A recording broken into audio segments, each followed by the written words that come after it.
It's 6 a.m. and we're harvesting baby spinach. Looks beautiful, nice and green, perfect size. You can see we use a harvest machine. It pretty much looks like a bandsaw.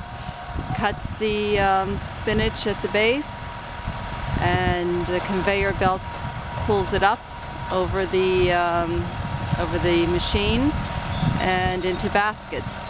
And the baskets are placed on the field, and then we have another tractor and two guys loading the baskets into a bin in the front of the tractor, which then, when it's all gathered, all of the bins are placed into a refrigerated truck and brought up to the packing facility to wash and pack.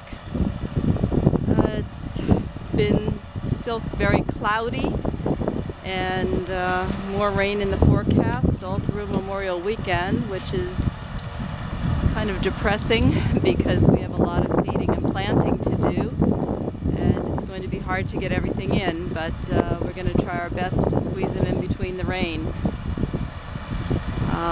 Further up on the slope by the trees, you can see we have our mesclun, different rotations of mesclun.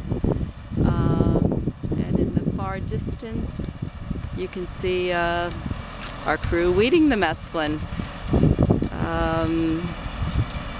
A lot of weeds because the growth has been very slow, so you know, the weeds kind of take over, but we should be able to keep up quite fine. So after the spinach, we're going to cut our mesclun and then the wild arugula. So busy morning here, Sunday morning, Satter Farms.